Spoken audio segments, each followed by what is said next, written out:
గౌరవాణి ప్రచారిణి నిర్విశేష శూన్యవాది పాశ్చాత్యాదేశతారిణి. जय श्री कृष्ण चैतन्य प्रभु नित्यानंद श्री अद्वैत गदाधर श्रीवासदि गौर भक्त वृंद। हरे कृष्णा कृष्ण कृष्ण हरे हरे, हरे राम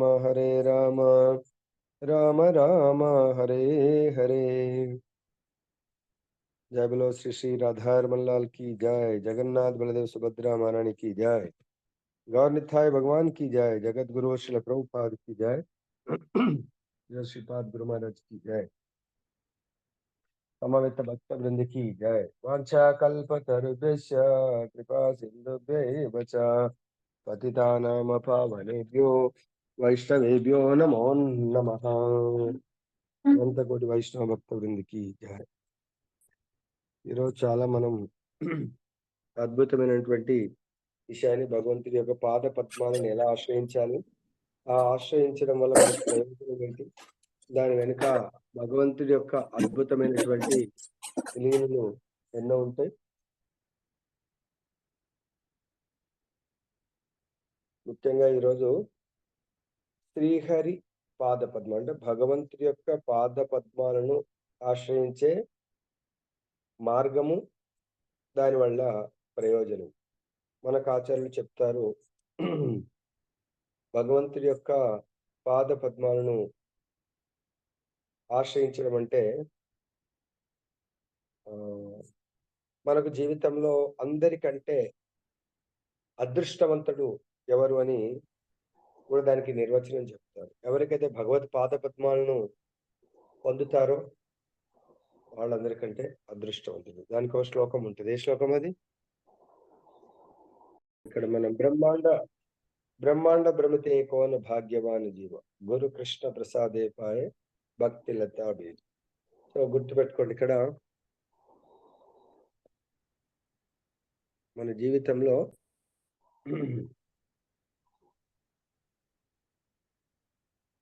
ఎవరైతే ఆ భగవంతుడి యొక్క శుద్ధ భక్తుడైనటువంటి మహాత్ముడు మనకు, మహాత్ముడి యొక్క చరణధూళి, మహాత్ముడి యొక్క సాంగత్యము ఎవరికైతే దొరుకుతుందో వాళ్ళందరికంటే గొప్ప అదృష్టవంతులు.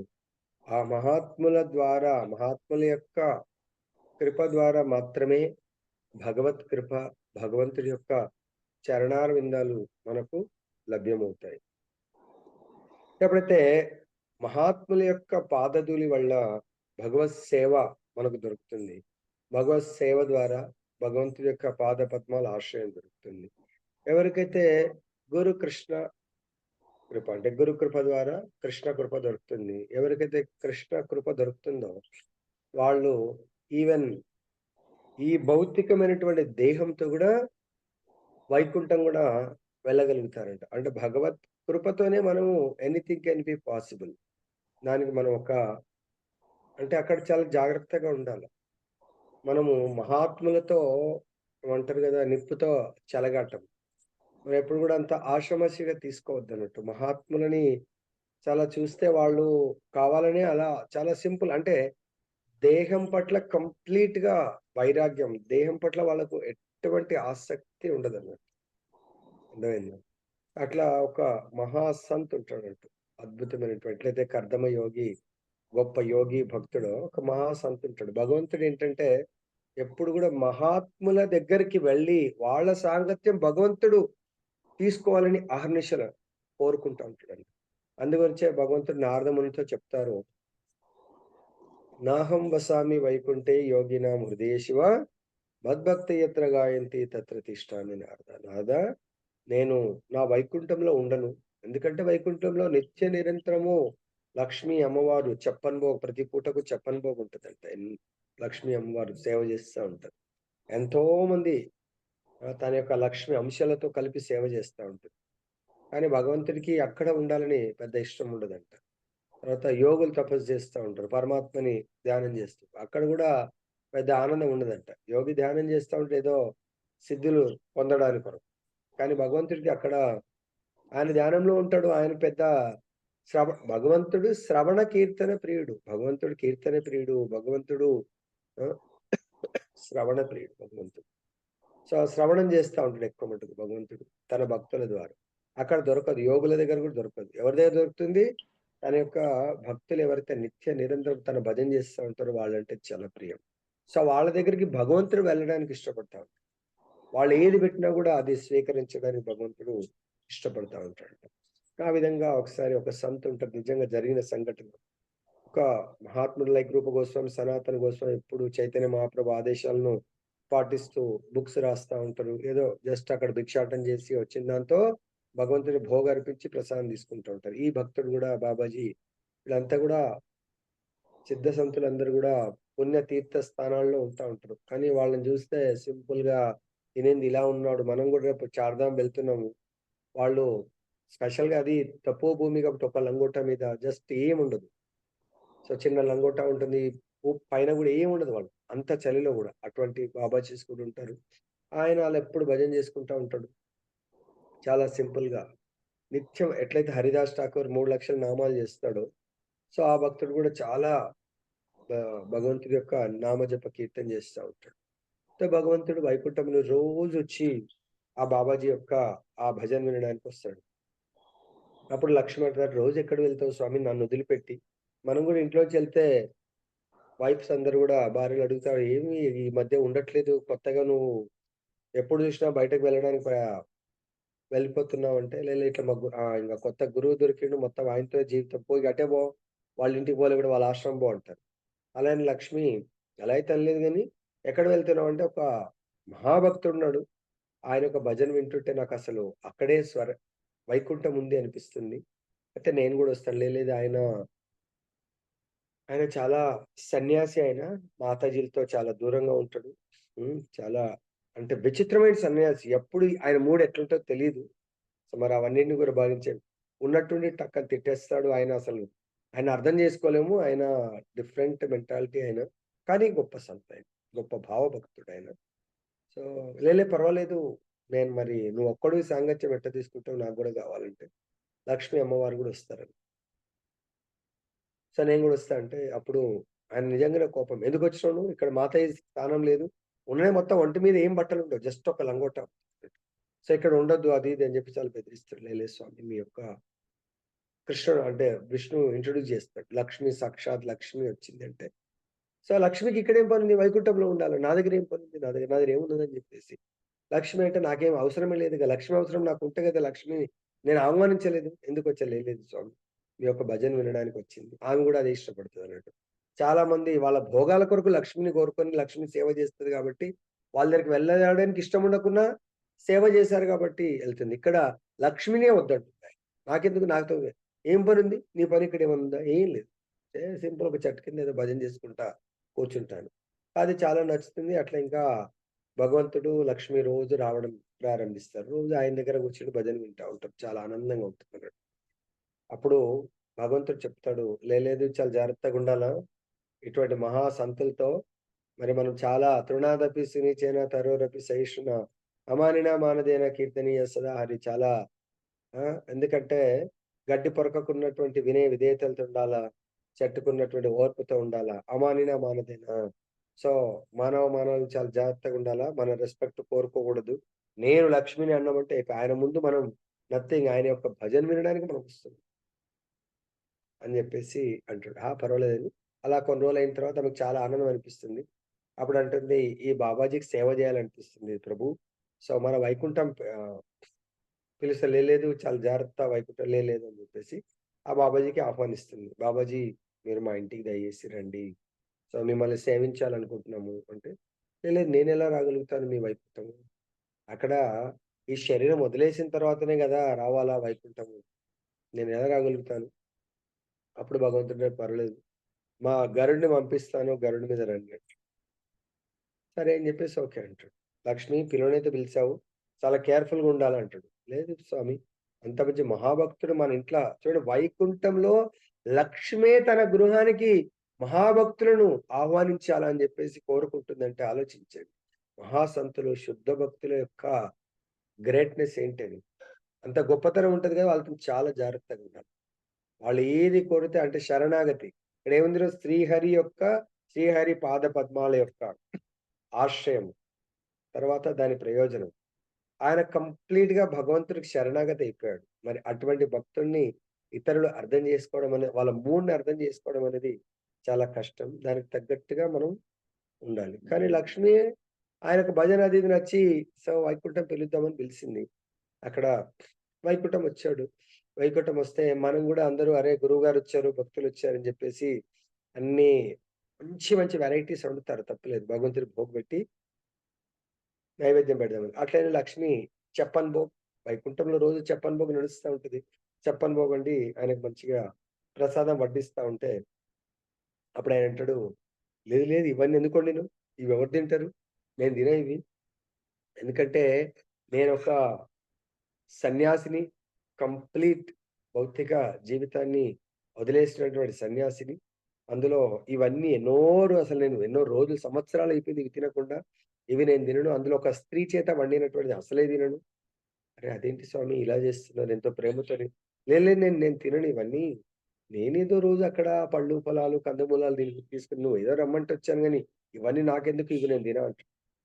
అప్పుడు లక్ష్మికి చాలా కోపమొస్తుంది. మీ అందరికి కూడా కోపమొస్తుంది. గురువుగారి కొరకు, భక్తుల కొరకు ఏదో వండితే ఆ భక్తులు ఇదొద్దు అన్నప్పుడు, అరే! ఇంత కష్టపడి ఎంతో చెమటోడ్చి వండాను. సో, ఇప్పుడు వద్దంటున్నారు. కోపమొచ్చేస్తది ఏదన్నా.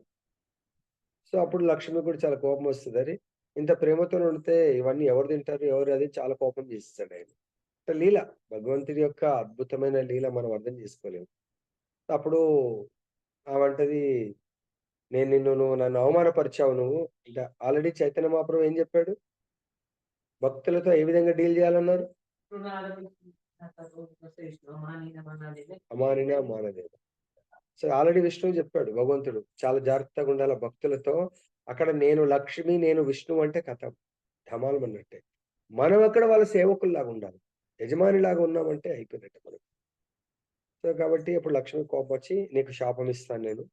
ఏంటంటే, నువ్వు నీ జీవితంలో ఎప్పుడు కూడా మంచి మంచి రొట్టెలు మంచిగా ఇట్లా డబుల్ పొరలొస్తాయి గదా! మాతయ్యలు చేస్తా ఉంటే. నీ జీవితంలో ఎప్పుడు గూడా అటువంటి చపాతీ దొరకదు, సబ్జీ దొరకదు. ఏమీ దొరకకుండా తినడానికి లక్ష్మి గదా! ఆమె మనం తినే ప్రతీదీ దొరుకుతుందంటే అది లక్ష్మి. సంపత్తి.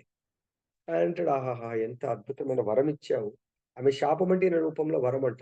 ఇంకా నా జీవితంలో ఎప్పుడన్నా దొరికితే కష్టమనిపిస్తుంది నాకు. ఇప్పుడు నాకు కష్టమే వచ్చింది గదా! ఇంక నాకు జీవితంలో భూలోకంలో ఎప్పుడు దొరకద్దు అని మీరు వరమిచ్చారు అమ్మా. చాలా సంతోషం ఈరోజు. నేను మీ ఇంటికొచ్చినందుకు వరమిచ్చావు అని జెప్పి అని అప్పుడు నేను గూడా నీకు శాపం ఇస్తున్నాను చూడు. నువ్వు గూడా వైకుంఠంలో ఉన్నా అని జెప్పి చాలా అహంకారంతో, గర్వంతో ఉన్నావు గదా! నువ్వొక అంశ రూపంలో ఆ!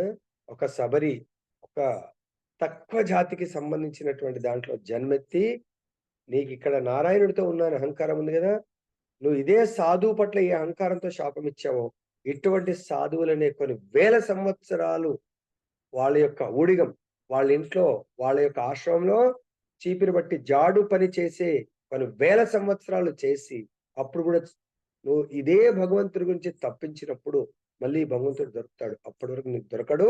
నువ్వు ఒక అంశంలో అదే అరణ్యాల్లో నువ్వు వెళ్లి ఆశ్రమంలో సేవ జేయాల. సాధువులు గూడా నీకు ఇష్టపడరు. అందరు నిన్ను ఇది జేస్తా ఉంటారు. అపోజ్ జేస్తా ఉంటారు. అటువంటి నీచ జాతిలో నువ్వు జన్మించాలని జెప్పేసి శాపమిచ్చేసి ఆయనెళ్ళిపోతాడు. అప్పుడన్నాడు విష్ణువు, "చూసావా సాధువులంటే వాళ్ళ దగ్గర ఎంత అంటే ఏ ఆనందం తీసుకోవాలా? సాధువుల దగ్గర కేవలం వాళ్ళ దగ్గర వెళ్ళినప్పుడు కథా శ్రవణానందాన్ని తీసుకోవాలా. వాళ్ళకి ఇష్టానుసారమే. భగవంతుడి సేవ గూడా భగవంతుడి శరణాగతి పొందాలంటే మనం ఏం జేయాలా? భగవంతుడికి అనుకూలమైనటువంటి సేవ చేయాలి. నీకు అనుకూలం భగవంతుడికి ప్రతికూలం అవ్వచ్చు, గురువుగారికి ప్రతికూలం అవ్వచ్చు. కాబట్టి ఇక్కడ భగవత్ శరణాగతి అంటే గురువుగారి శరణాగతి ద్వారా గురువుగారికి ఏదైతే అనుకూలం ఉందో అది మనం తెలుసుకొని, ఆ అనుకూలమైన సేవలో మనం నియుక్తమవ్వాలా. గురువుగారి యొక్క అనుకూలం, మహాభక్తుడి యొక్క అనుకూలమే భగవద్ అనుకూలంగా మారుతుంది. అదే లక్ష్మీ అమ్మవారిది పాస్ట్ లైఫ్. అంటే లక్ష్మీ రూపంలో చేసిన ఒక భక్తుడికి చేసిన అపరాధం వల్ల శబరి జన్మెత్తాల్సొస్తుంది. కొన్ని వేల సంవత్సరాలు ఆశ్రమంలో సేవ జేసి, రాముడి గురించి 10,000 సంవత్సరాలు ఎట్లయితే కర్దమముని 10,000 సంవత్సరాలు తపస్సు చేస్తే, భగవంతుడు ప్రత్యక్షమైనట్టు ఈ రామావతారంలో కూడా 10,000 సంవత్సరాలు తపస్సుగా చేసినప్పుడు, అప్పుడు భగవంతుడు ఆమెకు 22 సంవత్సరాల వయసులో ఆ అరణ్యానికొచ్చి ఆమెకు దర్శనం ఇవ్వడం జరుగుతుంది. అంటే చూడండి, ఒక చిన్న తప్పుకు వేల సంవత్సరాలు మనకు దాని యొక్క ప్రాయశ్చిత్తాన్ని అనుభవించాల్సొస్తుంది. ఇప్పుడు మనం గూడా భగవంతుడి యొక్క శరణాగతి, శ్రీహరి పాద పద్మాలకు శరణాగతి పొందడం అంటే, భగవంతుడి యొక్క శుద్ధ భక్తుల యొక్క పాద పద్మాలను అపరాధ రహితంగా, అపరాధాలు లేకుండా మనల్ని శరణాగతి పొందినప్పుడు, అప్పుడు భగవంతుడు ప్రసన్నమై మనకు ఎన్నో వరాలను ఇవ్వడం జరుగుతుంది. దాంట్లో గూడా మనం అటువంటి వరాలంటే ముఖ్యంగా భక్తులు ఎటువంటి వరాలను కోరుకుంటారు. సో, తపస్సు చేస్తారు. ఎటువంటి వరాన్ని తన కొరకు ఎటువంటి వరాన్ని కోరుకోరు. ఆ వరాన్ని కోరుకోవడకపోవడం అనేది చూడండి, ఇక్కడ గూడా కర్దముని తన తపో ఫలాన్ని కేవలము తనను సేవించినటువంటి సేవకురాలి కోరికను తీర్చడాని కొరకు. ఎందుకు? దేవహూతి గూడా భగవంతుడికి శరణాగతి పొందలేదు డైరెక్ట్‌గా. ఆ భగవంతుడి యొక్క శ్రీహరి పాద పద్మాల శరణాగతి కొరకు తన భర్త రూపంలో ఉన్నటువంటి గురువుగారికి శరణాగతి పొంది, గురువుగారి ద్వారా భగవంతుడిని సేవించడం వల్ల, ఆ భగవంతుడు గూడా దేవహూతి యొక్క కోరికలను వయా మీడియా గురువు ద్వారానే కోరికలు తీరుస్తున్నాడు. ఎటువంటి కోరిక? ఒక స్త్రీ జన్మ తీసుకున్నప్పుడు ముఖ్యమైనటువంటి కోరిక ఆమెకు ఒక ఆ! ధర్మాత్ముడైనటువంటి భర్త, అదేవిధంగా ప్రహ్లాదుడు అంటే తన కులాన్ని, తన యొక్క వంశాన్ని ఉద్ధరించేటువంటి వంశోద్ధారకుడు, భగవంతుడి యొక్క శుద్ధ భక్తుడు తన యొక్క గర్భంలో జన్మించాలి. ఈ రెండే ముఖ్యమైన కోరికలు స్త్రీలకు ఉండాలి.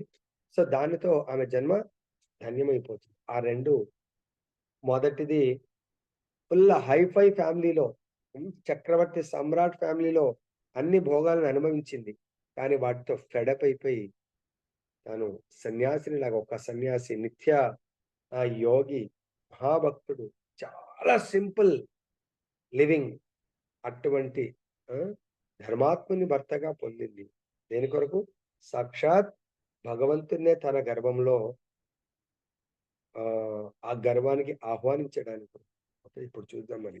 ఆయనకు అందుకొచ్చే శ్రీహరి పాద పద్మాలను ఆశ్రయించాలంటే, శ్రీహరికి ప్రియాతి ప్రియమైనటువంటి భక్తుడి యొక్క పాద పద్మాలను ఆశ్రయించాలి. సో, దాని ద్వారా మాత్రమే మనం భగవంతుడిని ఆశ్రయించి భగవంతుడినే పొందగలుగుతాము.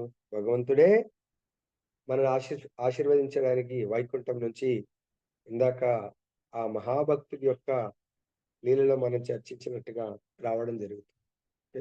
మహాత్ముల యొక్క ముఖారవిందం నుంచి వెలువడడం వల్ల స్వయం భగవంతుడే వచ్చి మళ్ళీ లక్ష్మిని ఉద్ధరించి తీసుకొని వెళ్ళడం జరుగుతుంది. పంపిస్తాడు వైకుంఠానికి. సో, ఇప్పుడు తాత్పర్యం భాష్యం శ్రీల ప్రభుపాదుల వారు రచించారు, చూద్దాం మరి.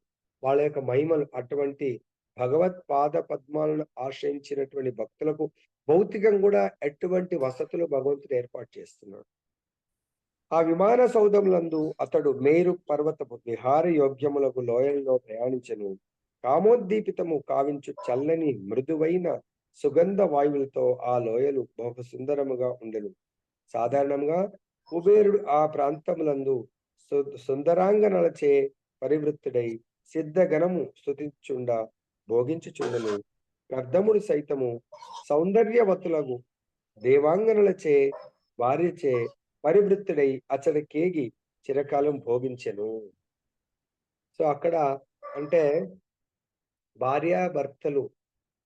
సో, ఈ భార్యాభర్త అనే భౌతిక బంధముతో ముఖ్యంగా సంతానం కొరకు ఏదైతే భోగిస్తారో సంగమం, అది దానికి తగినటువంటి వాతావరణము ఈ కుబేరుడు ఉండేటువంటి కుబేరుడికి ఆయన ఫైనాన్స్ మినిస్టర్ దేవతలకు చాలా మంది సేవకురాళ్ళు, సేవకులు ఎంతో మంది ఉంటారు. ఆ ప్రాంతము భోగించడానికి, సుఖించడానికి అనువైనటువంటి ప్రాంతము.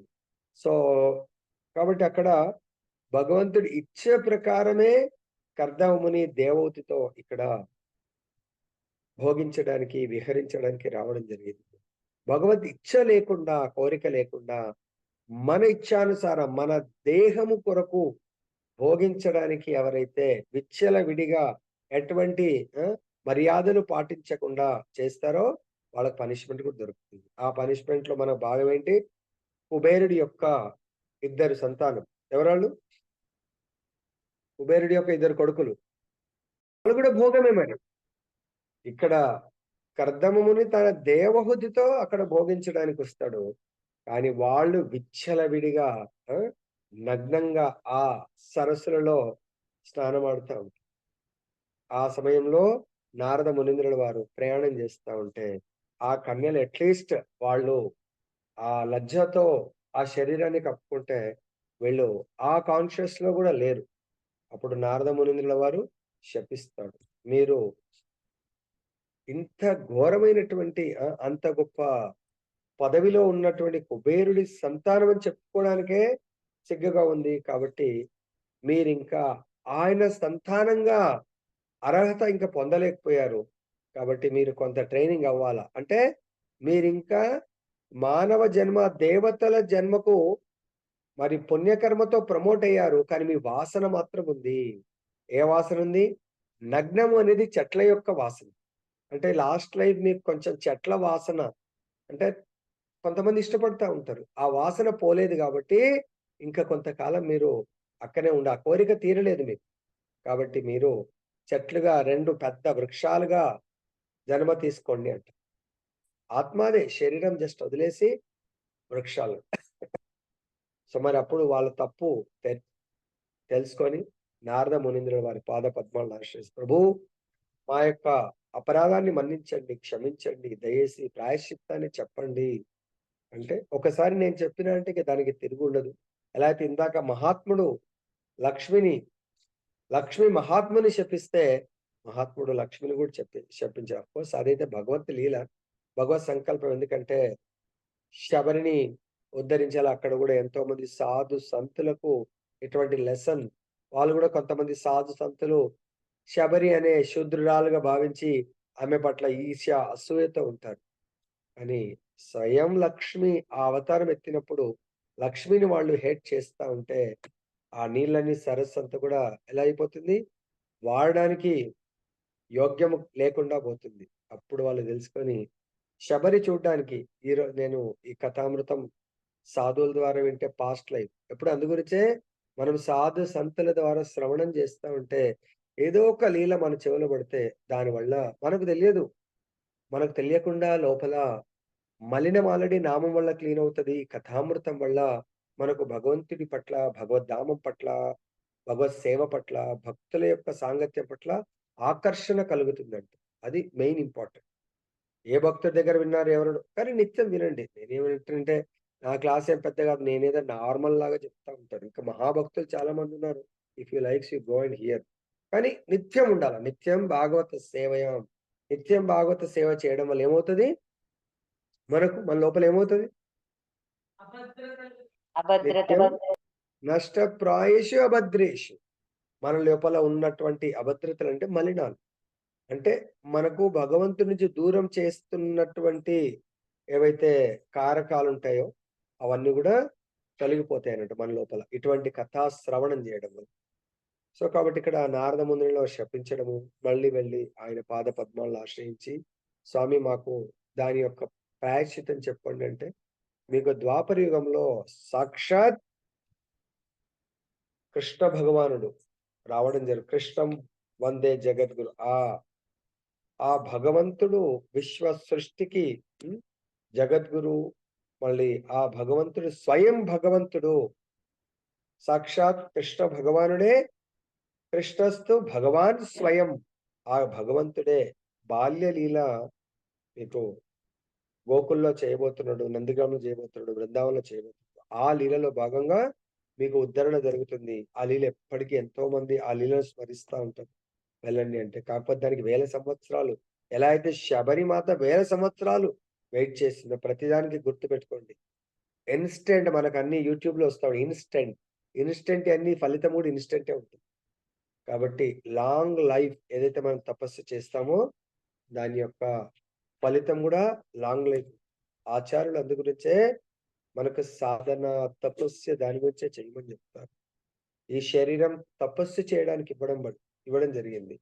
మానవ దేహమే తపస్సు కొరకు అదర్ దాన్ హ్యూమన్ బీయింగ్ 80,00,000 జన్మలు కేవలం భోగించడానికి. ఏంటా భోగము? పుణ్య ఆర్ పాప ఫలాలను భోగించడానికి కొరకు. ఏ విధంగా? ఆహార నిద్ర భయమైతునం చ. ఆహారం ఆ జన్మ పశువు జన్మ. దానికి సంబంధించిన ఆహారాన్ని భుజిస్తుంది. దానికి సంబంధించిన మైథున సుఖము, దానికి ఏ ఫెసిలిటీ అయితే ఎక్కడంటే అక్కడ పడుకునే నిద్ర, తన తన వీటి కొరకు జీవిస్తా ఉంటుంది. వాటికి కర్మ ఫలాలు ఇంకా 80,00,000 జన్మల్లో కేవలం ప్రారబ్ధకరం అనుభవిస్తూ ముందుకెళ్ళటమే. ఇక మళ్ళీ ఉద్ధరించుకోవడం అనేది ఉండదు అలా. కాబట్టి మానవ జన్మలో గొప్ప ఫెసిలిటీ ఏంటంటే ప్రారబ్ధ కర్మలు అనుభవిస్తూ వెయిట్ చేస్తున్నటువంటి సంచిత కర్మలు మేబీ 100, 200, 1000 లాక్ జన్మలు మనకు రెడీగా ఉన్నాయి తీసుకోవడానికి. వాటన్నిటినీ ఒకవేళ మానవుడు తలుచుకుంటే భగవంతుడికి సంపూర్ణ శరణాగతి పొందితే భగవంతుడు ఆ సంచిత జన్మలు, సంచిత కర్మలు అనుభవించడానికి ఏదైతే డిఫరెంట్ రోల్స్ మనం ప్లే చేయాలో అవన్నిటిని కూడా భగవంతుడు నష్టపరుస్తాను అని చెప్తున్నాడు. ఏ శ్లోకంలో అది? Very nice Mataji, good. కాబట్టి ఇక్కడ మనం గుర్తుపెట్టుకోవాలా, భగవంతుడికి కర్దమ ముని కూడా శరణాగతి పొందాడు. ఎవరి కొరకు? కేవలము భగవంతుడి యొక్క ఆదేశాలను పాటించడానికి కొరకు. ఈ యొక్క గృహస్థ జీవితం అనేది కేవలం నాటకం. అది ప్రజాపతి కాబట్టి భగవంతుడే రావాలనుకున్నాడు నాలెడ్జ్ ఇవ్వడానికి. కపిల భగవానుడి రూపంలో భగవంతుడు కర్దముని సెలెక్ట్ చేసుకున్నాడు. సెలెక్ట్ చేసుకోగానే ఇమ్మీడియట్ గా అట్లా ఇవ్వడు. ఇప్పుడు నన్ను కూడా సెలెక్ట్ చేసుకున్నాడు అంటే ఏదో ఒక కార్యం కొరకు మేబీ భగవంతుడు సెలెక్ట్ చేసుకున్నాడు కాబట్టే 31 మార్చ్ 2020 నుంచి ఈ జూమ్ ని సెలెక్ట్ చేసుకున్నాడు భగవంతుడు. జూమ్ ద్వారా మేబీ ఎంతకాలం నాతో కార్యం చేయిస్తాడో లేదు. మీ అందరికీ నాకు రుణానుబంధం ఉంది. కథామృత రుణానుబంధం, భాగవత ధర్మ పాలన రుణానుబంధం. మనంన్ని 100 మేబీ ఇప్పుడు 100 ఉన్నామా 90 ఉన్నామా తెలియ ఎంతమంది ఉన్నాం. 96 మెంబర్స్ ఉన్నాము. ఇంకా కూడా భగవంతుడు కొంతమంది యాడ్ అవ్వచ్చు, కొంతమంది వెళ్ళిపోవచ్చు. ఎందుకు వెళ్ళిపోతారు ప్రభుజీ అంటే భగవంతుడి పట్ల ఈర్ష్య, ద్వేషము, అసూయ. అరే భగవంతుడి పట్ల ఎవరికైనా ఈర్ష్య, అసూయ, ద్వేషం ఉంటుందా ప్రభుజీ? ఉంటుందా ఎవరికైనా భగవంతుడి పట్ల? భగవంతుడి పట్ల ఈర్ష్య, అసూయ, ద్వేషం ఉండదంట. ఎందుకంటే ఇప్పుడు నా పిల్లలు నన్ను ఏమన్నా, నేను వాళ్ళనన్నా వాళ్ళకి నా మీద అప్పుడప్పుడు కోపం రావచ్చేమో గాని నాకు వాళ్ళపైన కోపం వచ్చినా పిల్లి ఈ నోటితో 2 పనులు చేస్తుంది. అంటే 2 పనులంటే ఈ నోటితో ఇద్దరిని పట్టుకుంటా ఉంటది. ఒకరినేమో ఆహారం కొరకు పట్టుకుంటది. ఇంకొకరికేమో రక్షించడానికి పట్టుకుంటది. తన బిడ్డలనైతే పిల్లి గాని, పులి గాని తన బిడ్డల్ని ఒక ప్లేస్ నుంచి ఇంకో ప్లేస్ కొరకు చాలా జాగ్రత్తగా తీసుకొని పోతది నోటితోనే పాపం. చిన్న పిల్లల్ని. అదే ఎలకని పట్టుకుంటది. తన బిడ్డలకు, తనకు ఆహారం కొరకు పట్టుకుంటా ఉంటది. కాబట్టి తండ్రి ఎప్పుడు కూడా పిల్లల్ని ద్వేషించడు. మనము ఆత్మ భగవంతుని ద్వేషించదు. భగవంతుడు మనల్ని ద్వేషించడు. అప్పుడు భగవంతుడైతే ఎవరిని ద్వేషించడు.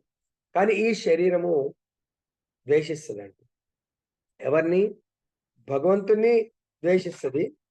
భగవంతుడి కంటే ఎక్కువ కొన్నిసార్లు ఈ దేహం భగవంతుని ప్రేమిస్తుంది. కానీ ఆ భగవంతుని మనకిచ్చినటువంటి భక్తుల్ని ద్వేషిస్తుంది. ఆల్ ద టైమ్ మనకు ఆ భగవంతుడిని మనకు అందిస్తున్నంత సేపు ఓకే. ఎక్కడన్నా ఈ దేహము అవమానం పాలు గురైందనుకోండి, ఎంత చెప్పినా కథామృతం తృణాదపి సునీచేన తరోరపి సహిష్ణున. దేహం అంటదంట ఇది ఆత్మకు సంబంధించింది, నాకు సంబంధించింది కాదు. గడ్డి పొరకలాగా వినయ విధేయతలు. మనకు నో డౌట్, నో క్వశ్చన్. నేనెందుకు ఉంటాండి? శరీరం అంటదంట నాకు అవసరమా? నేను ఎవరికి తల ఒగ్గుతాను? నాకు బెండేయాల్సిన ఎందుకు? శరీరం అంటుంది అది. ఆత్మ అంటే అరే మూర్ఖ. ఇప్పుడు దాన్ని ఏమంటారు, స్ప్రింగ్ ఉందనుకోండి, గడ్డి పొరకి ఎవరు కాలు పెట్టినా ఇది అవుతా ఉంటుంది. స్ప్రింగ్ కొంచెం ఇలా అంటే బెండ్ అవుతా ఉంటుంది. స్ప్రింగ్ అంటేనే బెండ్ అవ్వటం. ఆత్మ అనేది స్ప్రింగ్ లాంటిది. దేహం అంటేది ఐరన్ లాంటిదంట. కాబట్టి ఈ దేహం నేను ఎవరికి తల ఒగ్గను. ప్లస్ మనకు చెప్పింది ఆత్మ గడ్డి పొరక లాంటి వినయ విధేయతలతో ఉంటుంది. చెట్టుకున్నటువంటి ఓర్పు ఉంటుంది. తర్వాత ఆత్మ అంటుందంటే నేను సేవకుడిని కాబట్టి, ఈ సేవకుడికి మర్యాదలు, సన్మానాలు సేవకుడికి ఎవరు చేస్తారండి? ఎవరు చేయరు. మన ఇంట్లో పని మనుషులు, "ఆ! పని బా చేసావు. ఓకే. ఓకే. పర్లేదంటారు" గానీ, ఆమెకు రోజు ఒక పూలమాలేసి, షాల్ గప్పి సన్మానం చేస్తారా? ఆత్మ అంటది నేను సన్మానం పొందడానికి నాకు అర్హతనే లేదు. కాబట్టి దేహం అంటది నీకు లేదమ్మా నాకుంది. నాకు సన్మానం గావాలా అని దేహం కోరుకుంటా ఉంటది. ఏ దేహం అయితే అట్లా కోరుకుంటుందో భగవంతుడికి దూరమైపోవటమే. కాబట్టి ఇక్కడ కర్దమ ముని కేవలం భగవంతుడి ఆజ్ఞానుసారము 10 వేళ్ళు తపస్సు చేయడము, తర్వాత దేవహూతిని పొందటము, దేవహూతి కోరికను అంటే ఆ భగవంతుడి సంకల్పమే ముందే చెప్పాడు. నీకు పలాంటి కన్య భార్యగొస్తుంది. నీ ద్వారా ఆమె గర్భంలో నేను జ్ఞాని రూపాన్ని, కపిల భగవానుడి యొక్క రూపాన్ని ధరించబోతున్నాను. కాబట్టి ఆమె కోరికను నెరవేర్చాలా. ఇది ఇండికేషన్. ఇది యొక్క భగవంతుడి యొక్క ఆదేశాలు. ఆమె కోరిక మేరకే ఇవన్నీ భోగించడానికి ఆయన యాక్సెప్ట్ చేశాడు. లేకుంటే ఆయనకి పెద్ద అవసరం లేదు. నెక్స్ట్ విశ్వపు అష్ట దిక్పాలురయందు కుబేరుడు ఒకడు. విశ్వపు తూర్పు దిక్కున ఇంద్రుడు అధిపతి అని తెలవబడును. అదేవిధంగా విశ్వపు ఆగ్నేయ దిక్కున అగ్నిదేవుడు అధిపతి. పాపులను దండించు యమరాజు దక్షిణ భాగమున అధిపతి. విశ్వపు నైరుతి దిక్కున నిరుతి అధిపతి కాగా, జలదేవతయగు వర్ణుడు పడమటి దిక్కుకు అధిపతి. వాయువును నియమించు వాయుదేవుడు విశ్వపు ఈశాన్య దిక్కునకు అధిపతి. ఇక దేవతల కోశాధిపతి కుబేరుడు విశ్వపు ఉత్తర దిక్కుకు అధిపతి. ఈ దేవతలందరినూ మేరు పర్వతపు సూర్యునికి భూమికి నడుమ ఉన్నట్టి లోయల యందు సుఖమును అనుభవింతురు. ఆ అష్ట దిక్పాలకులు పాలించు 8 దిక్కుల యందును కర్దముని విమాన సౌధమున ప్రయాణించెను. దేవతలు మేరు పర్వతమున కేగునట్లుగా అతడు జీవితమును అనుభవింప అచ్చట కేగెను. సౌందర్యవతులగు కన్యలచే చుట్టబడినప్పుడు కామ వికారము సహజముగానే ప్రబలమగుచుండును. ఆ రీతిని కర్దముని కామ వికారం నొంది భార్యతో చిరకాలము మేరు పర్వత ప్రాంతమున సుఖించెను. కాని అతని మైథున కార్యము సిద్ధగణము చేతను స్తుతింపబడింది. విశ్వ కళ్యాణము కొరకు సత్సంతానమును కనుటకే అది ఉద్దేశింపబడుట అందులో కారణము. కాబట్టి కర్దమ ముని భగవంతుడికి శరణాగతి పొందాడు కాబట్టి భగవత్ ఆజ్ఞానుసారం మాత్రమే ఆయన దేవవతిని పరిణయమాటము, తర్వాత దేవవతి కోరిక మేరకు భగవంతుడు యొక్క జ్ఞాన రూప భగవంతుని పొందడానికి కొరకు ఆ విధమైనటువంటి వాతావరణాన్ని, ఆ విధమైనటువంటి పుష్పక విమానాన్ని సృష్టించి అష్టదిక్పాలకులు ఎక్కడెక్కడ ఉన్నారో వాళ్ళందరూ దేవతలు ఏ ప్రదేశం మేరు పర్వతం ఆ లోయల్లో అద్భుతమైనటువంటి సుందర వనాలుంటాయి. అక్కడ ఎన్నో సంవత్సరాలు దేవహూతితో గడపడము. వాళ్ళది చూసి అదే చూడండి నారదుడు వీళ్ళకి శపించాడు. కానీ వాళ్ళేమో భోగం కొరకు, కర్దమునేమో యోగం కొరకు, సాక్షాత్ భగవంతుని ఆహ్వానించడానికి కొరకు ఆ భోగ కర్మ చేస్తున్నాడు. అదే కుబేరుడి కొడుకులు భగవంతుడి ప్రమేయం ఏమి లేదు.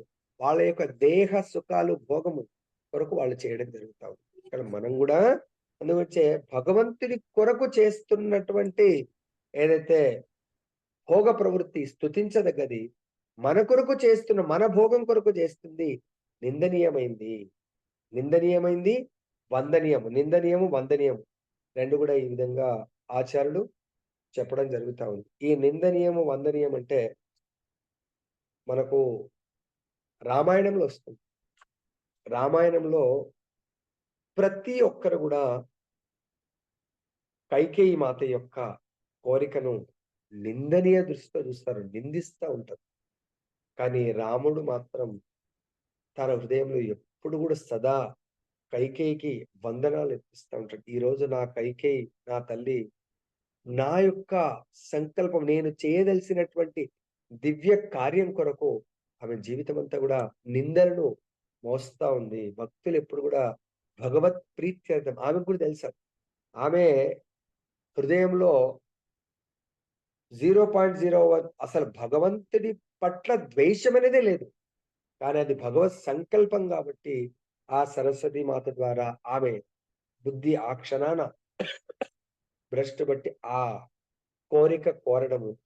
ఆ సందర్భంలో మనకు నిన్న టైటిల్ వచ్చింది భగవద్గీతలో. ఏంటి నిన్న టైటిల్ మనది? దేహం యొక్క ఏంటి? నిన్న టైటిల్‌లో దేహం యొక్క దుఃఖము, చింతలకు చింతన కారణము మరియు దాని యొక్క ఏంటి? దాని నుంచి హ్మ్. దాని నుంచి బయటపడే మార్గము అని మనము తెలుసుకున్నాం. ఇక్కడ దశరథ మహారాజు యొక్క దుఃఖానికి కారణము కైకేయి కోరిక. అంటే ఆయన ఈ దేహము దశరథ మహారాజు అనే దేహము ఆ రామచంద్రుడు నేను భగవంతుడిని ఎవరికీ చెప్పడం జరగలేదు. ఆయన యొక్క దేహాన్ని చాలా ప్రేమిస్తాడు. ఆ దేహము లేకుంటే నేను ఉండలేను అని జెప్పేసి. ఆ దేహాన్ని కైకేయి మాత క్షణకాలమే ఉండలేడాయన. చిన్నప్పుడే విశ్వామిత్రుడు 4 రోజుల గురించి పంపమంటేనే నేనొస్తాను గాని నా రాముడు నా ప్రాణం. ప్రాణం దీంట్లోంచి ఎళ్ళిపోయిన తర్వాత దేహం ఉండి ఏం లాభం అని అంటా ఉంటాడు. అప్పుడు రామచంద్రుడిని పంపడము ఆయనకు కుదరదు. కానీ వశిష్ఠుడు చెప్పడం వల్ల పంపాడు. కానీ ఇక్కడైతే 14 సంవత్సరాలు వదిలిపెట్టి ఉండలేనని ఆ భగవంతుడు వెళ్ళిపోవడము ఆయనకు దుఃఖము, చింతన జరుగుతా ఉంటుంది. దానికి కారణము కైకేయి అని జెప్పేసి నిందిస్తా ఉంటారు. కానీ భగవంతుడి యొక్క సంకల్పం వేరే ఉంది. ఎంతోమంది పరిత్రాణాయ సాధూనాం వినాశాయ చతుష్కృతాం ధర్మ సంస్థాపనార్థాయ సంభవామి యుగే యుగే. భగవంతుడు అక్కడ తన యొక్క ఇష్టాదైవమైనటువంటి లక్ష్మీదేవి వెయిట్ చేస్తుంది. సాధు సంతులు వెయిట్ చేస్తా ఉన్నారు. ఎంతోమంది తన యొక్క భక్తుడు హనుమంతుడు అక్కడ వెయిట్ చేస్తా ఉన్నాడు అరణ్యంలో. తనని ఎప్పుడెప్పుడు కలవాలా, తన స్వామిని ఎప్పుడెప్పుడు సేవించాలని. మరి ఆ కోరిక ఎలా నెరవేరింది? అన్‌లెస్ అంటిల్ కైకేయి మాత ఆ కోరిక కోరంది భగవంతుడికి హ్మ్. ఆ అవకాశం వచ్చేది కాదు. కాబట్టి భగవంతుడు లీలా పురుషోత్తముడు ఆ లీలలు చేయడానికి కొరకు తన భక్తులనే వినియోగిస్తాడు, ఉపయోగిస్తాడు. ఇక్కడ గూడా కర్దమ మునిని భగవంతుడి అవతరణ లీలలో దేవహూతిని కర్దమముని ఉపయోగించాడు. మనం గూడా మన శుద్ధ భక్తుల్ని ఆ విధంగా అర్థం జేసుకోవాలి. ఓహో! నాతో ఇలా జేయిస్తున్నాడంటే ఏదో భగవంతుడి యొక్క సంకల్పం ఉండి ఉంటుంది అని మనం అర్థం జేసుకోవాలి. నెక్స్ట్ ఆ విమాన సౌధమును అతడు మేరు పర్వత ప్రాంతములనే గాక వైశంబకము, సురసనము, నందనము, పుష్పభద్రకము, చైత్రరథ్యము వంటి ఉద్యానవనములందును మానస సరోవర ప్రాంతమునందును భార్యారతుడై భోగించెను. సో, ఇంకా వివిధ ప్రాంతాలకు వెళ్ళి అంటే ఆ దేవహూతి చూడనటువంటి మనకు కూడా భార్యని సో, పెళ్ళైన కొత్తలో ఎన్నో ప్రదేశాలు చూయిస్తా ఉంటాం. సో, ఇక్కడ పెళ్ళైన కొత్త గాదు. సో, ఆమె ఎప్పుడు ఏమీ కోరిక కోరలేదు. ఫస్ట్ టైమ్ ఆ కోరిక కోరింది కాబట్టి, ఈ విశ్వంలో ఉన్న విశ్వ సుందరాలన్నిటిని గూడా బ్యూటీ అంతా గూడా చూయిస్తా ఉన్న ఆమె కోరికలను నెరవేరుస్తా ఉన్నాడు. నెక్స్ట్ నియంత్రణ లేకుండా వాయువు ప్రతి దిక్కునందున ప్రయాణించినట్లు అతడు ఆ రీతిని వివిధ లోకముల యందు ప్రయాణించెను. కామ గమనము కలిగిన ఆ ఘనమైన ప్రకాశమాన విమాన సౌధమునందు గాలిలో ప్రయాణించుచు అతడు దేవతలను కూడా అతిశయించెను. భాష్యము దేవతలు నెలకొన్న గ్రహములు తమ కక్షకే పరిమితమై ఉండును. కానీ కర్దమముని తన యోగ శక్తి ద్వారా విశ్వపు వివిధ దిక్కులయందు ఎటువంటి అడ్డు లేకుండా ప్రయాణించగలిగెను. ఈ విశ్వమునందు గల జీవులు బద్ధ జీవులని పిలువబడుదురు. అనగా ఎచ్చోట నేనును చరించుటకు వారికి స్వాతంత్రము లేదు. భూలోక వాసులమగు మనము ఇతర లోకములకు సులభముగా పోజాలము. నవీన కాలపు మానవుడు ఇతర లోకములకు పోవాలని యత్నించుచున్నను ఇంతవరకు పూర్తిగా సఫలీకృతుడు కాలేదు. ఇతర లోకంలోకి ప్రయాణించుట సాధ్యము కాని విషయము. ఏలైనా ప్రకృతి నియమముల కారణమున దేవతలు కూడా ఒక లోకం నుండి వేరొక లోకమునకు ప్రయాణింపజాలరు. కానీ కర్దవముని తన యోగ శక్తిచే దేవతల బలమును కూడా అతిశయించి అంతరిక్షమున అన్ని దిక్కులయందు ప్రయాణించెను. ఇచ్చట ఒసగిన ఉపమానము తగినట్లుగా ఉన్నది. యథా అనిలహ అను పదము సూచించినదేమనగా ఎటువంటి అడ్డు లేకుండా వాయువు ఎచ్చోటకైనను ప్రయాణించినట్లు కర్దమునుడు కర్దముడు సైతం విశ్వపు అన్ని దిక్కులయందు నిరాటంకముగా ప్రయాణించెను. దయచేసి ఇక్కడ గుర్తుపెట్టుకోండి. భగవంతుని మెప్పించినటువంటి, భగవంతుని ప్రసన్నం చేసినటువంటి, భగవత్ ప్రీత్యర్థమే, భగవంతుడి యొక్క అనుకూలమైనటువంటి భగవత్ సంకల్పము కొరకే ఎవరైతే తన తపో బలాన్ని యూజ్ చేస్తారో వాళ్లకు ఎటువంటి అడ్డంకులుండవంట. ఎటువంటి అవరోధాలుండవంట. సో, కేవలము భగవంతుడి యొక్క ప్రీత్యర్థము. కాబట్టి ఇక్కడ అదే మీరు కర్దముని యొక్క మానవ మాతృలాగా ఉన్నాడు. కానీ అక్కడ దేవతలకు ఎన్నో రెస్ట్రిక్షన్స్ ఉంటాయి. మనం అనుకుంటాం దేవతలు ఎక్కడంటే అక్కడ పోవచ్చేమో. కానీ దేవతలు గూడా వాళ్ళ లోకాన్ని వదిలిపెట్టి వెళ్ళాలంటే కూడా ఎన్నో రెస్ట్రిక్షన్స్ ఉంటాయి. కాబట్టి కర్దముని ఏ లోకం నుండి ఏ లోకమన్నా గూడా వెళ్ళగలుగుతున్నాడు. అదే మన మానవులము మన పక్క కంట్రీ, పక్క స్టేట్ వెళ్ళాలంటేనే బార్డర్ దాటేటప్పుడు ఏముంటది? చెక్ పోస్ట్ ఉంటుంది. సో, ఆ చెక్ పోస్ట్ మీ దగ్గర వేరే స్టేట్‌కు ఆల్ ఇండియా పర్మిట్ ఉందా అంటాం. వేరే కంట్రీకి వెళ్ళేటప్పుడు ఆ కంట్రీకి వీసా ఉందా అంటాం. కానీ కర్దమ మునికి భగవద్భక్తుడు ఆ విమానం ఎటువంటిదంటే, ఆ విమానాన్ని ఎవరు ఆపలేరు. లైక్ మన దగ్గర గూడా ఇప్పుడు వీవీఐపీ వెహికల్ ఉందనుకోండి. ఆయన వెహికల్ ఎక్కడికన్నా ఆ స్టార్ మార్క్ చూస్తే ఎక్కడికైనా వెళ్ళొచ్చు. ఆ సింబల్‌ని ఇంకా ఏ చెక్ పోస్ట్ గాని ఎవరు గూడా చెక్ పోస్ట్‌లలో గూడా వేరే సెపరేట్ వీవీఐపీలది సెపరేట్ ఉంటుంది. అదే విధంగా కర్దము అనేది తన పాస్ చూయించాల్సిన అవసరం లేదు. తన యొక్క వెహికల్ ఆ విమానం చూడంగానే ఎవ్వరికీ దాన్ని ఆపేంత శక్తి లేదు. ఎందుకు? స్వయం ఆ భగవంతుడే తన యోగ శక్తితో ఆ విమానాన్ని పంపించాడు వీళ్ళ కొరకు. సో, ఆ విమానం మొత్తం ప్రపంచమంతా గూడా ప్రపంచం గాదు. అన్ని లోకాలకు ట్రావెల్ చేస్తా ఉంది. అంత అంటే చూడండి దేవహూతి ఎంతైతే తపస్సు చేసి ఏమీ కోరకుండా తపస్సు చేసింది. మనం గూడా భగవంతుడి కొరకు దయచేసి నిస్వార్థమైనటువంటి తపస్సుని జేయండి. మనకు నిజంగా అటువంటి కష్టమొచ్చినప్పుడు భగవంతుడు తప్పకుండా నేను ఆదుకుంటానని జెప్పాడు. ఏ శ్లోకంలో? ఎటువంటి ఆలోచన, ఎటువంటి ఆ భగవంతుడిని గురువు, భర్త అనే గురువు ద్వారా సేవ చేస్తా ఉంది. సేవ చేస్తా ఉంది. సేవ చేస్తా ఉంది. భగవంతుడి సంకల్పం లోపల నుంచి. ఆమెదేం లేదు.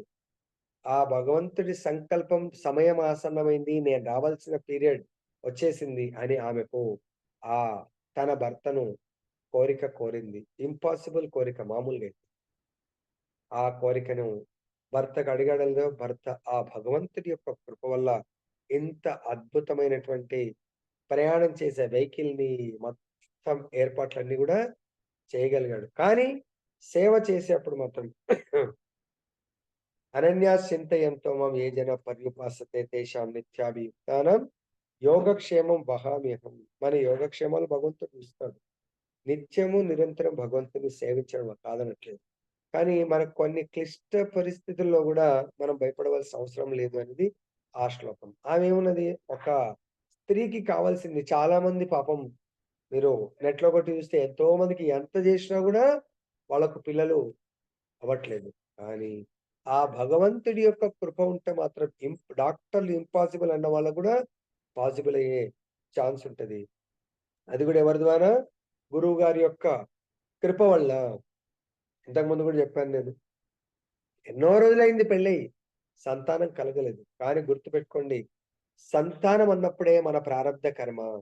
ప్రారబ్ధ కర్మలో సంతానము లేదు అనుకుందాం. కానీ కావాలని ఫోర్స్‌బుల్‌గా సంతానం ఈ లైఫ్‌కి లేదు. మేబీ నెక్స్ట్ లైఫ్‌కుండొచ్చు. కానీ కొన్నిసార్లు మనము ఫోర్స్‌బుల్‌గా కోరుకుంటా ఉంటాం. ఎవరి దగ్గర? డాక్టర్లతోనేం గాదింక. గురువుల దగ్గర వెళ్తాం. గురువులు చాలా శుద్ధ భక్తులు చూస్తారు. అమ్మ నీకు ఈ లైఫ్‌లో సంతానం లేదు. నెక్స్ట్ లైఫ్‌లో ఉంది. నెక్స్ట్ లైఫ్ ఎవరు నమ్ముతారు? నాకు ఈ లైఫే గావాలా? ఆచార్యులు దలుచుకుంటే నెక్స్ట్ లైఫ్‌లో నీ ప్రారబ్ధ కర్మను అనుభవించాలా సంతానం ద్వారా. కానీ ఈ లైఫ్‌లో కావాలన్నారు. ఆ భగవత్ కృప ఉంటే చెప్తారు. నువ్వు సంతానం కోరుకుంటున్నావు గదా! ఈ లైఫ్‌లో అయితే నీకు హ్యాపీగా ఉండు. ఈ లైఫ్‌లో బినా సంతానం గూడా నువ్వు భగవంతుడి యొక్క భక్తియుక్త సేవ చేస్తే నీకు నెక్స్ట్ ఇంకా వెయిట్ చేస్తున్నటువంటి సంచిత కర్మలు సంతానంతో కూడా కొన్నిసార్లు మనం ఎన్నో దుఃఖాలను అనుభవించాల్సి మరి ఆ దుఃఖపూరితమైనటువంటి జీవితం ఈ లైఫ్‌లో లేదు అని చెప్పినా గూడా వినరు కొంతమంది. భార్యాభర్తలు. లేదు గురూజీ గురూజీ ఏదో కట్టుకథలు చెప్తున్నాడు అనుకుంటా ఉంటారు. లేదమ్మా అంటే గూడా వినకుండా నాకు ఈ లైఫ్‌లో కావాల్సిందే చెప్తారు. ఓకే. కావాల్సింది అంటున్నావు కదా! కానీ మళ్ళీ దానివల్ల పర్యవసనం గూడా ఉంటుంది. ఏంటి గురూజీ అంటే, పలానా సంవత్సరంలో ఆయన చనిపోతాడు. మళ్ళీ అప్పుడు మీరు జాగ్రత్తగా ఉండాలంటే, అన్ని సంవత్సరాలైతే సుఖపడతాం గదా! అనుకుంటా ఉంటాం. సో, అప్పుడు ఆ బాబుతో నిజంగే గురువుగారి ఆశీస్సులతో సంతానం ఆమె ప్రెగ్నెన్సీ వస్తుంది. సంతానం ఇంకా భగవంతుడి పట్ల, గురువు పట్ల, భగవత్ సేవ పట్ల అన్నీ గూడా మర్చిపోయి, కేవలము ఆ లేక సంతానం ఆయననే సర్వస్వంగా జీవిస్తా ఉంటారు. అల్లారు ముద్దుగా పెంచుకుంటారు. మెల్లమెల్లగా అన్నీ ఒకేసారి గాదు. ఏవండీ వస్తలేరు. టైం దొరుకుతలేదు గురూజీ. ఏవండీ భగవంతుడికి పోనీ మాతయ్య దొరకట్లేదు ప్రభుజీకి. లేదు ప్రభుజీ అన్నీగా అబ్బాయి మొత్తం ఆయన ప్రపంచంలో మునిగిపోయారు వాళ్ళు. గురూజీ ఫోను చేస్తే కూడా లిఫ్ట్ చేయడం మానేసారు. అంటే అప్పటి కాలంలో అంటే గురూజీ కనబడితే గూడా మళ్ళీ ఏం సేవ ఇస్తారు అని జెప్పేసి, ఈ యొక్క సంతానం ఎవరి కృప వల్ల వచ్చింది గూడా మర్చిపోయారు. మా స్వయం కృషి అనుకుంటా ఉన్నారు. అయిపోయింది. ఆ డేస్ ఎలా గడిచిపోయినాయో తెలీదు. ఆ అబ్బాయి చనిపోయే మృత్యువాత పడే సమయం వచ్చింది. చెప్పాడు గదా! ఇప్పుడు ఆనందం ఎంతుంటదో దానికి 10 రెట్లు దుఃఖం ఉంటది గుర్తుపెట్టుకోండి. లేని దుఃఖాన్ని కోరుకుంటున్నారు. క్షణకాల సంతోషం కొరకు. 2 సంవత్సరాలు మీరిప్పుడు ఆల్రెడీ దాదాపు 30 ఇయర్స్ అనుకోండి. 100 ఇయర్స్ బతకాల. ఆ! 30 ఇయర్స్‌లో మీరున్నారు. 3 సంవత్సరాల అబ్బాయుంటాడు. మళ్ళీ 3 సంవత్సరాల ఆనందం కొరకు మీరు 70 ఏళ్ళు, 100 ఏళ్ళు, 70 ఏళ్ళు దుఃఖాన్ని అనుభవిస్తారు. అది చూడండి ఏం పర్వాలేదంటారు. ఆ 3 ఏళ్ళు సుఖము తర్వాత సమయం రానే వచ్చింది. ఆయన తన లోకానికి తనెళ్ళిపోయాడు. తన యొక్క ప్రారబ్ధ కర్మ అనుభవించడానికి. మొత్తం కంప్లీట్ దుఃఖ సాగరంలో మునిగిపోయారంట వాళ్ళు. మళ్ళీ ఆ! దేవుడంట మళ్ళీ అటు ఇటు తిరిగి గురువు దగ్గరికి మళ్ళీ వెళ్తే, గురువుగారు చెప్పారంట కదా! చెప్పారు. మీకు ఆల్రెడీ ఇండికేషన్ భగవంతుడే ఇచ్చాడు. ఈ యొక్క లైఫ్‌లో లేదు మీకు. అయినా బలవంతంగా మీ యొక్క దుఃఖాన్ని మీరే కొని తెచ్చుకున్నారు. హ్యాపీ లైఫ్ ఇప్పుడు అదెప్పుడు గూడా మనం తలుస్తా ఉంటుంది. ఇలా జరిగింది, ఇలా జరిగింది. అది లేనే లేకుంటే whatever Krishna gives you enjoy as a prasada. So, కాబట్టి ఇక్కడ మనం గూడా భగవత్ నిర్ణయాన్ని భక్తుల ద్వారా మన వరకొస్తుంది. ఆ కమ్యూనికేషన్‌ని గౌరవించి, దాని ద్వారా మనం ముందుకు వెళ్ళాలి. అప్పుడే మన జీవితాన్ని సార్థకత చేసుకోగలుగుతాం. అందుగురించే పూర్వము ప్రతి ఒక్కరికి ఒక ఆధ్యాత్మిక ఆచార్యుడు ఉండేవాడు. ఆధ్యాత్మిక ఆచార్యుడి యొక్క నిర్దేశకత్వంలోనే వాళ్ళ జీవితాన్ని కొనసాగించేవాళ్ళు. నెక్స్ట్ శ్రీహరి పాద పద్మములను ఆశ్రయించినట్టి స్థిరచిత్తులకు ఏది సాధింప దుర్లభమైయుండును. సంసారిక భయమును అంతమొందించు గంగానది వంటి పవిత్ర నదులకు ఆ దేవదేవుని పాదములే మూలము కదా! కాబట్టి ఎవరైతే శ్రీహరి పాద పద్మాలను ఆశ్రయిస్తారో, ఆశ్రయించిన వాళ్ళు ఎలా ఉంటారు? స్థిర చిత్తులు, fixed mind on Krishna's lotus feet. వాళ్ళకు ఏదైనా ఇంపాసిబుల్ ఉంటుందా అని క్వెషన్ ఏస్తారు. ఇంపాసిబుల్ ఏమీ లేదు. అర్థమైందా? భగవంతుడు కావాలంటే పిల్లలు లేని వాళ్లకు పిల్లల్ని పుట్టించగలుగుతాడు. ఒకవేళ ఆ పిల్లలు చనిపోతే మళ్ళీ జీవింపజేయగలుగుతాడు. ఇటువంటి పెద్ద విమానాన్నే క్రియేట్ చేశాడు. పగలు పూట కూడా రాత్రి క్రియేట్ చేయగలుగుతాడు. ఎందుకు? బ్రహ్మాండాలనే క్రియేట్ చేస్తా ఉన్నప్పుడు భగవంతుడు సూర్యుడిని, కాలాన్ని కూడా ఆపివేయగలుగుతాడు. కాలాన్ని ఎప్పుడు ఆపేస్తాడు భగవంతుడు? ఏ సందర్భం? కాబట్టి ఇక్కడ భగవంతుడికి ఇంపాసిబుల్ ఏమీ ఉండదు. భగవంతుడి శుద్ధ భక్తుడికి కూడా ఇంపాసిబుల్ ఏమి ఉండదు. భగవంతుడు ఎందుకుచే భగవద్గీత జరిగేటప్పుడు ఆ 40 నిమిషాలు ఎక్కడ వాళ్ళక్కడ ఆగిపోయారు. ఎటువంటి యాక్షన్ లేకుండా. అదేవిధంగా భగవంతుడు ఎవరైతే భగవత్ పాద పద్మాలను ఆశ్రయిస్తారో వాళ్ళకి ఇంపాసిబుల్ ఏమీ ఉండదు. భగవంతుడు వాళ్ళ కొరకు ఏమైనా చేస్తాడు అనే లీలలో మిగతా త్రేతాయుగం, సత్యయుగం ప్రతి యుగంలో ఉన్నాయి. కలియుగ లీల చెప్తాను చూడండి. భగవంతుడు ఇంపాసిబుల్‌వి చైతన్య మహాప్రభు ప్రతి నిత్యము ఎవరింట్లో కీర్తన చేస్తా ఉంటాడు రోజు రాత్రికి? రోజు నియమం ప్రకారం అక్కడొచ్చి కీర్తన చేస్తా ఉంటాడు. ఏ భక్తుడైనా? Very nice. శ్రీవాస్ అంగన్. శ్రీవాస్ అంగన్ మనం మాయాపూర్‌లో చూసాము. శ్రీవాస్ ఠాకూర్ ఇంట్లో నిత్యము క్లోజ్డ్ డివోటీస్ చైతన్య మహాప్రభు, నిత్యానంద మహాప్రభు, అద్వైత ఆచార్య, శ్రీవాస్ ఠాకూర్ అలా క్లోజ్డ్ డివోటీస్ అందరూ కలిపి అక్కడ రోజు రాత్రంతా భజన చేస్తా ఉంటారు. అలా రోజు నియమం అన్నట్టు. సో, భజన్, కీర్తన్, ప్రసాదం. సో, అక్కడ గృహస్థ శ్రీవాస్ ఠాకూర్ వాళ్ళ వైఫ్. వాళ్ళకొక్కడే కొడుకు.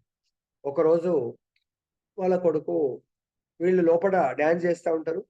కొడుకు, తల్లి వాళ్ళ రూమ్‌లో ఉంటే అనుకోకుండా చిన్న కుమారుడు పాము కాటు వల్ల చనిపోతాడు. అది చూసి శ్రీనివాస్ ఠాకూర్ యొక్క భార్య ఏడుస్తా ఉంటుంది బయట. కానీ వచ్చి డోర్ కొట్టి ఇలా జరిగిందని పిలవదు, ఏడుస్తుంటది. చైతన్య మహాప్రభుకు ఆ రోజు రోజెట్లాగా కీర్తన, నృత్యంలో ఆనందం రావట్లేదండి. ఎందుకు ఇంట్లో శవం ఉంటే ఎలా వస్తుంది? అప్పుడు చైతన్య మహాప్రభు అంటే ఏదో ఇక్కడ రోజెట్లాగా ఈరోజు నాకు ఆనందం రావట్లేదు. ఏ ఏదో ఇక్కడ కొంచెం ఆహ్, అశుభం వాతావరణంలాగా అనిపిస్తుంది. కొంచెం చూడండి అంటే శ్రీనివాస్ ఠాకూర్ బయటకొచ్చి చూస్తే వాళ్ళ భార్య ఇంకా ఆయనను చూసి ఇంకా ఏడుపొచ్చిందంట. బోరున మీద పడి ఏడుస్తా ఉంటే, "ఏమైందంటే మన కొడుకు చనిపోయాడండి" అంటే, "అరే! చనిపోతే రేపు పొద్దున చూస్తాం గదా! ఇప్పుడెందుకు అది ప్రాబ్లమ్ చేస్తున్నావు?" ఇప్పుడు భగవంతుడి యొక్క మన జీవితమే భగవంతుడికి ఆనందం ఇవ్వటము. అటువంటి భగవంతుడికి ఆనందం ఇవ్వకుండా దుఃఖాన్ని నువ్వు బాధను కలిగిస్తున్నావు.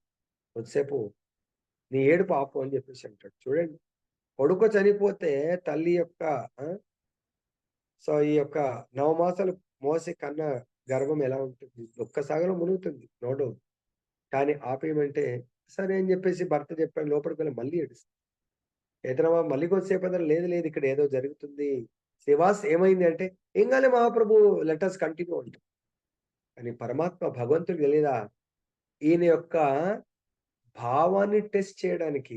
అంటే భగవంతుడికి ఆనందం ఇవ్వటమా ముఖ్యమా? తన యొక్క కుమారుడు చనిపోతే ఆ చనిపోయిన కుమారుడిని పట్టుకొని ఏడవటం ముఖ్యమా? అంటే తన యొక్క శుద్ధ భక్తులు దేనికి ప్రిఫరెన్స్ ఇస్తారు అనేది ఇక్కడ టెస్టింగ్ చేస్తా ఉంటాడు. కాబట్టి అది ఉత్తమ భక్తులకు మనకు తేడా అది అన్నట్టు. మనం మరి భక్తిలో ఉన్నామా లేదా అని ఆలోచించుకోండి. సో, కాబట్టి భగవంతుడికి చెప్తే, "లేదు లేదు ప్రభు నార్మల్‌గానే ఉంది. లెట్ అస్ డూ" అంటే, అంటే ఆయన ఆ మాటని వినాలనుకుంటాడు అందరి భక్తుల ముందు. శ్రీవాస్ ఠాకూర్ యొక్క గొప్పదనాన్ని మిగతా వాళ్ళకు చాటి చెప్పడానికి. రోజు ఆయన సేవ చేస్తున్నాడు. కానీ లోపల ఎంత భావంతో సేవ చేస్తున్నాడు భగవంతుడి పట్ల ఎంత ప్రేమ భావం ఉంది అందరికి తెలియదు. ఒక గృహస్థుడు ఆయనని వేరే వాళ్ళందరూ నార్మల్‌గా తీసుకుంటా ఉంటారు. ఆయన నార్మల్ భక్తుడు కాదు శ్రీవాస్ ఠాకూర్ అంటే. శ్రీవాస్ ఠాకూర్ మామూలుగా ఎవరి అవతారము? ఆ పంచభూతాల్లో శ్రీనివాస్ ఠాకూర్ ఎవరు? ఆ! నారదుడు.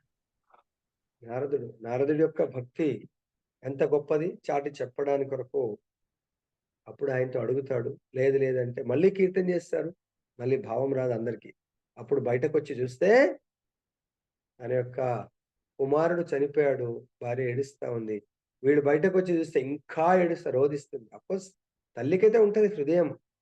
అప్పుడంటాడు చైతన్య మహాప్రభు పాదాల మీద పడి ఏడుస్తూ, "ప్రభూ మీరు కీర్తన చేస్తున్నా గూడా, ఈ మృత్యు దేవత ఎలా ఎంటర్ అయింది?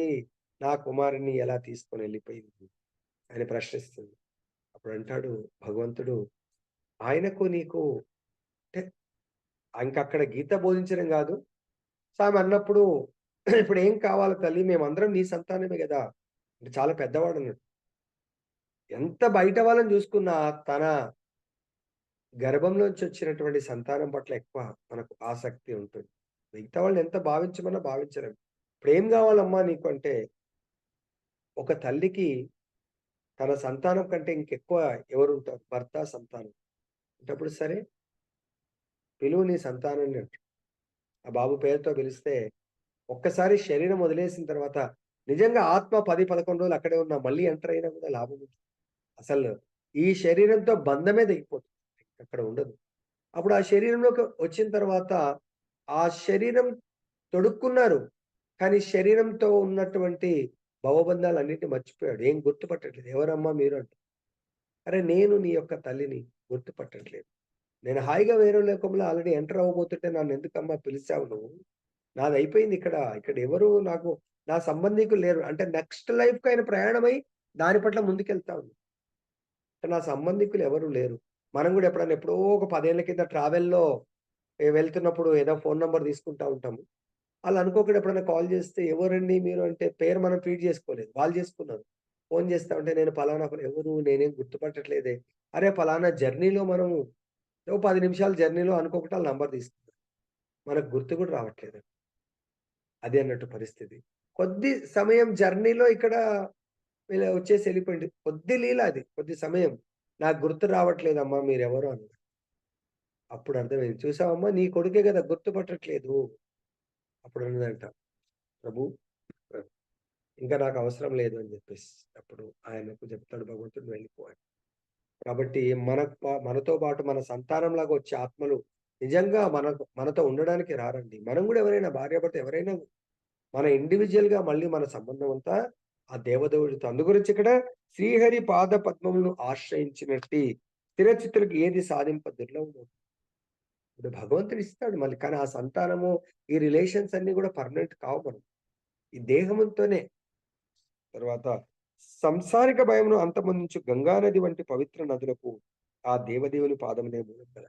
ఈ సంసారంలో ప్రతి ఒక్కరిని గూడా పవిత్రంగా మారుస్తుంది. వాళ్ళ యొక్క అనంత కాలం నుంచి చేసుకున్న పాపాలన్నిటిని ప్రక్షాళన చేసేటువంటి గంగా నది గూడా ఎక్కడి నుంచొస్తుంది? ఆ యొక్క భగవత్ పాద పద్మం నుంచి. అదే విధంగా భగవంతుడి యొక్క శుద్ధ భక్తులు గూడా ఎప్పుడూ భగవత్ పాద పద్మాలను ఆశ్రయిస్తారు గాబట్టి, they are not different from Ganga, Yamuna. వాళ్ళందరూ గూడా గంగ కంటే they are also same. Next భాష్యము. యైరాశ్రితస్తీర్థ పదశరణః అను పదమిచ్చట ప్రధానమైంది. దేవదేవుడగు విష్ణు భగవానుడు తీర్థపాదుడని పేర్కొనబడినాడు. అతని కాలి బ్రొటనవేలు నుండి బహిర్గతమైన కారణమున గంగానది పవిత్ర నది అని పిలువబడెను. బద్ధజీవుల భౌతిక క్లేశములన్నింటినీ నశింపజేయుటకే అది ఉద్దేశింపబడింది. కనుకనే విష్ణు పాదాశ్రయము నొందిన జీవులకు జీవునకు ఏదీను అసాధ్యము కాదు. కర్దముని యోగి అయినందులకు గాక పరమ భక్తుడైనందులకే ప్రాముఖ్యమును బడిసినాడు. కాబట్టి యోగులైతే చాలా మంది ఉంటారు. ఇది ధ్యాన యోగులు. కానీ ఇక్కడ కర్దమముని యోగి మరి భగవంతుడి యొక్క శుద్ధ భక్తుడు. కాబట్టి భగవంతుడు శుద్ధ భక్తుడే నిత్య నిరంతరము భగవంతుని సేవలో నియుక్తమైతా ఉంటారు. వాళ్ళంటే భగవంతుడికి చాలా ప్రియము. కనుకనే ముని వంటి భక్తునకు అసాధ్యమైనది ఏదీను లేదని చెప్పబడింది. వేరే యోగులు వితిన్ ఈ బ్రహ్మాండంలో కొన్ని మిరాకిల్స్ చేయగలుగుతారు వాళ్ళు. కానీ కర్దముని చేసేటువంటి మిరాకిల్ ఎవరు గూడా చేయలేదు. కనుకనే వంటి భక్తులకు అసాధ్యం ఏదీను లేదని చెప్పబడింది. యోగులైన వారు అద్భుత కార్యములను ప్రదర్శింపగలిగినను కర్దమును మాత్రం యోగి కన్నను శ్రేష్ఠుడై ఉండెను. అతడు గొప్ప భక్తుడగుటే అందులకు కారణము. కనుకనే అతడు సాధారణ యోగి కన్నను పరమ మహిమాన్వితుడై ఉన్నాడు. భగవద్గీత యందు ధృవపరపబడినట్లుగా శ్రీకృష్ణ భగవానికి భక్తుడైన యోగియే యోగులందరిలోనూ ఉత్తమ తరగతికి చెందినవాడు. కర్దమముని వంటి మహాత్ముడు బద్ధుడయ్యే ప్రశ్నయే ఉదయించదు. అతడు ముక్త పురుషుడు మరియు దేవతల వారు జీవులే. దేవతల కన్నను శ్రేష్ఠుడు. భార్యతో భోగించుచున్నప్పుడు అతడు భౌతిక బద్ధ జీవనమునకు పరుడే. కనుకనే అతడు బద్ధ జీవునికి స్థితికి పరుడైన వాడని సూచించుటకు వ్యసన వ్యసనాత్యయ అను పదం ప్రయోగింపబడింది. సమస్తమగు భౌతిక పరిమితులకు అతడు పరుడైనాడు. యోగులలో ఉత్తమ యోగి అని భగవద్గీతలో చెప్పడం జరిగింది. సో అది ఏ అధ్యాయము, ఏ శ్లోకంలో చెప్పబడ్డది? యోగులకెల్లా ఉత్తమ యోగి ఎవరంటే, నిత్య నిరంతరము భగవంతుని సేవించేవాడు. ప్రేమతో సేవించేవాడు. కాబట్టి మరి ఈ శ్లోకం ద్వారా మనం ఏం తెలుసుకోవచ్చంటే, మనం గూడా నిత్య నిరంతరము భగవంతుని ప్రేమతో సేవించండి. ఎలాగైతే ప్రభు అలా చేస్తే భగవంతుడు మనతో ప్రతిస్పందన అంటే for every action there is equivalent and opposite reaction అన్నట్టుగా మనం చేసే భక్తియుక్త సేవ అనే యాక్షన్‌కు భగవంతుడి యొక్క రియాక్షన్ ఉంటుంది. ఎలా ఉంటుందంటే చైతన్య మహాప్రభు యొక్క పార్షదుడు పూరి జగన్నాథ్‌లో తోటా గోపీనాథ్ టెంపుల్‌లో పూజారిగా సేవ చేస్తా ఉంటాడు. ఆయన పేరేంటి? హరిదాస్. సేవ చేస్తా. ఆయన్నే మా నామం చేస్తా ఉంటారు. తోటా గోపీనాథ్ టెంపుల్ అని చెప్పాను. తోటా గోపీనాథ్ టెంపుల్ అంటే మీరు మర్చిపోయింటే భగవంతుడు స్వయంగా ఆయన కొరకు కూర్చుండిపోతాడు. నిలబడి ఆ! అక్కడ ఎవరు సేవ చేస్తా ఉంటారు? పూజారిలాగా. రాధారాణి యొక్క అంశం పంచతత్వలో. Gadadhar Pandit. Yes. Very good. Gadadhar Pandit. రోజు అక్కడ సేవ చేస్తా ఉంటారు పూజారిలాగా.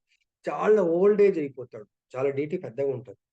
అప్పుడు గదాధర్ పండిట్ ఏం చేస్తాడు ఇంక నేను సేవ అలంకారం.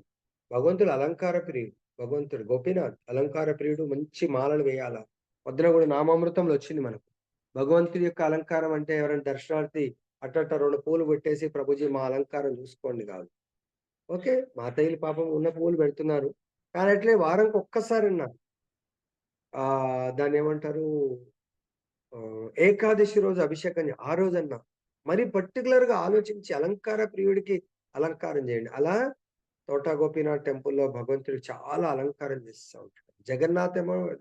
జగన్నాథుడేమో ప్రసాద ప్రియుడు. మన యొక్క భారతదేశంలో 4 ధామాలున్నాయి.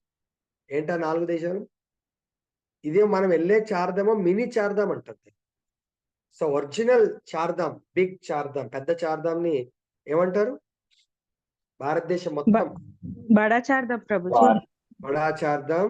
బడా చార్ధాంలో ఈస్ట్ తూర్పున జగన్నాథుడు భోజన జగన్నాథ్. ప్రియుడు, ఉత్తరాన ఉత్తరాన బద్రీనాథ్. బద్రీనారాయణుడు. సో, అక్కడ భగవంతుడు తపస్సు చేస్తాడు. ముఖ్యంగా స్నానం గంగా అన్ని పవిత్ర నదులు అక్కడ ఉంటాయి కాబట్టి అక్కడ భగవంతుడు తపస్సు చేయడము, స్నానం చేసుకోవడం అక్కడ చేస్తూ ఉంటాడు. తర్వాత దక్షిణాన రంగనాథ స్వామి ఇక్కడ ఏం చేస్తాడు? రెస్ట్ తీసుకుంటాడు. ఫస్ట్ ఉత్తరాన స్నానం చేసుకొని పూజ కార్యక్రమాలు చేసుకొని భగవంతుడు అక్కడ నుంచి ఎక్కడ వెళ్తాడు? ఉత్తరం నుంచి వెస్ట్కి వెళ్తాడు. వెస్ట్ లో మంచి అలంకార ప్రియుడు భగవంతుడు. మీరు ద్వారకలో చూడండి, ఫుల్ అలంకారం ఉంటుంది. ద్వారకాధీష్. తర్వాత ఇంకొక మహారాజ్ దగ్గర ఫోటో ఉంటుంది. ఆ ఫోటో ఏమంటారు? శ్రీనాథ్జీ. ఫుల్ అలంకారం ఉంటుంది. ద్వారకా సైడ్ అంతా కూడా అలంకారం. అలంకారం నుంచి ఆయన వస్తాడు ఇక్కడ ఈస్ట్. భగవంతుడు జగన్నాథుడు ఫుల్ ప్రసాద ప్రియుడు. ఫుల్గా ప్రసాదం ఉండాలి. ఏమి మీరు సేవ ఎట్లనే చేయండి పర్వాలేదు, కానీ ఫుల్ ప్రసాదం మాత్రం బ్రహ్మాండంగా ఉండాలి. ఆయన జగన్నాథుడి ప్రసాదం అయిపోయింది. దక్షిణంన రంగనాథ స్వామి హాయిగా రెస్ట్ తీసుకుంటా ఉంటాడు. ఇది బిగ్ చార్ధాం, బడా చార్ధాం. సో, బడా చార్ధాంలో మన ఎన్ని అయ్యాయి? నా అయితే 4 అయిపోయినాయి. మరి మీ ఎన్ని అయినా నాకు తెలియదు. ఓకే, 4 అయినాయా? ఓకే, 4 అయినాయి అంట. పూరి జగన్నాథ్, ద్వారకానాథ్, ద్వారకాధీష్, రంగనాథ్ స్వామి అండ్ బద్రీనారాయణ. ఈ 4 అయిపోయినాయి. మరి మీ ఎన్ని అయినా చూసుకోండి. కాకపోతే ఈ సంవత్సరం నుంచి లాస్ట్ ఇయర్ అయితే జగన్నాథ్ వెళ్ళాము. ఇప్పుడు బద్రీనారాయణ దగ్గరికి వెళ్తున్నాము. నెక్స్ట్ ఇయర్ హోప్ఫుల్లీ మిగతా 2 కూడా ఆ భగవంతుడి అనుగ్రహం ఉంటే చేద్దాము. ఇప్పుడు ఎక్కడొచ్చాను మనం? ఎక్కడి నుంచి టాపిక్ డైవర్ట్ అయింది? ఎక్కడున్నా మీరు ఎందుకు చెప్పినా నేను? భగవంతుడిది దేనికి చెప్పుకుంటూ వచ్చాము? ఇది అలంకారం. సో, మనం అట్లీస్ట్ అందుగురించి కొంచెం గుర్తుపెట్టుకోండి. అప్పుడప్పుడు ట్రాక్ అట్లా వెళ్తుంటే తోటా గోపీనాథ్. సో, ఆయన రోజు అలంకారం స్వయంగా పూలమాలలు కుట్టి చేసి భగవంతుడి డ్రెస్ మార్చడం, భగవంతుడికి రోజు అభిషేకం చేయటము, రోజు భగవంతుడికి డ్రెస్ చేంజ్ చేయటము, పూలమాలతో అలంకరించడం. ప్లస్ భాగవతం, అక్కడ నిత్య భాగవత కథ. చైతన్య మహాప్రభు జగన్నాథ్ టెంపుల్లో దర్శనం చేసుకొని, తోటా గోపీనాథ్ దగ్గర దర్శనం చేసుకొని అక్కడ భగవంతు యొక్క కథామృతం వినడానికి వచ్చేవాడు. ఎవరి ద్వారా? గదాధర్ పండిట్ అంటే రాధారాణి ద్వారా భగవంతుడు కథామృతం వింటారు. నిత్యం కథామృతం అక్కడ జరిగేది. అయితే ఓల్డ్ ఏజ్ వచ్చిన తర్వాత గదాధర్ పండిట్ ఒక పూజారిని పెడతాడంట. ఇంకా నేను మాల వేయడానికి సరిపోవట్లేదు, గూని వచ్చేసి వంగిపోయింది ఆయన. పూజారిని పెట్టి ఆ రోజు పూజారితో అలంకరణ చేపిస్తా ఉంటే భగవంతుడు ఆ గదాధర్ పండిట్ చెప్పాడంట, ఏంటి గదాధర్, ఈరోజు నువ్వు అలంకరణ చేయడానికి రాలేదు? స్వామి ఏం చేయాలి స్వామి, వయసు వచ్చేసింది, మీరే కదా ఈ శరీరానికి 6 మార్పులు పెట్టారు, 5వ మార్పుకు గురయ్యాను. 5వ మార్పు ఏంటి? శరీరం 6 మార్పులు, 5వ మార్పు ఏమంటారు? క్షీణించడం గురుజీ. క్షీణించిపోయింది. నాకు క్షీణించడాన్ని ఆపమని చెప్పట్లేదు నేను. మీ ప్రకృతికి నేను కూడా బద్ధుడినే కదా, క్షీణించింది, ముసలైపోయి ఓల్డ్ ఏజ్ అయిపోయాను కదా, కాబట్టి నేను వేయలేకపోతున్నానంటే భగవంతుడు ఓకే, నీ శరీరం కోరుకోవట్లేదు కదా, నా శరీరం నేనే కూర్చుండిపోతాను, కానీ నువ్వు ఉన్నంత వరకు నీ ద్వారానే కథామృతం వినాలా, నీ ద్వారానే అలంకారం జరగాల, నీ ద్వారానే నాకు సేవలు అందుకోవాలి. అలా మన ఇంట్లో కూడా భగవంతుడు మనం కోరుకోవాలంట. అర్థమైందా? మాతయ్య ఎప్పుడప్పుడు నాకు కూడా అలంకారం ఛాన్స్ ఇస్తుంది, కానీ ఏదో అట్లా పెడతా, కానీ మళ్ళీ ఫైనల్ అలంకారం మరి ఆ భగవంతుడు ఆమెతో ఫైనల్ టచ్అప్ ఎప్పుడైనా చేసినా ఒక డిఫరెన్స్. అంటే భగవంతుడు ఆ విధంగా మన చెయ్యి మన అలంకారం కాకపోతే భగవంతుడికి అలంకరించినట్టుగా ఉండొద్దంట. అలా మనం భగవంతుడితో మనకు ప్రేమైక సంబంధం ఏర్పడాలంట. మరి ఎంతమందికి గోపాలనైతే పెట్టుకుంటున్నారు గానీ, ఆ గోపాల్ మన ఆల్టర్‌కు అలంకారప్రాయుడుగా అయితున్నాడే తప్ప, గోపాల్‌ని మరి మనం అలంకరిస్తున్నామా లేదా అనేది నాకు కాబట్టి ఈ రోజు నుంచైనా గుర్తుపెట్టుకోండి. నెక్స్ట్ ఎప్పుడైనా దర్శనార్థి అంటే ప్రతిరోజు దర్శనార్థి చూయించండి. ఇది దీంట్లో గాదు. మీరు దర్శనం చేసుకోండి అట్లా అలంకారం చేసి. ప్రతిరోజు ప్రభు డ్యూటీ చేస్తాం అది ఇది. ఓకే. సండేని అలంకరించండి. ఏకాదశి రోజు అలంకరించండి. సండే అయితే అందరికీ పర్మిషన్ ఇచ్చాం. అలంకారం అంటే దర్శనార్థి చేయండి. కానీ ఎవరు గూడా అంతా చేస్తున్నారు గానీ, ఎక్స్‌టర్నల్‌గా మరి మంచి సుగంధమైనటువంటి ఒక్క రోజన్నా భగవంతుని అలంకరించండి. మంచి మల్లెపూల సీజన్. మల్లెమాలలతో అలంకరించండి. సండే సత్సంగ్ గూడా మంచి ఫ్లవర్స్ తీసుకొచ్చి అలంకరించండి. ఆల్రెడీ పొద్దున జెప్పాను. పనికిరాని పూలు మనం జడలో ఎట్లా పెట్టుకోమో, భగవంతునికి సువాసన లేనివి పెట్టకండి. అవి పెట్టడానికి ప్రయత్నం జేయండి. ఓకే. ఇంతటితో ముగిస్తున్నాను. जय बोलो ग्रंथराज श्रीमद् भागवतम की जय। श्री राधारमण लाल की जय। जगन्नाथ बलदेव सुभद्रा मान की जय। गौर निताय भगवान की जय। जगत गुरु श्री प्रभुपाद की जय। श्री श्रीपाद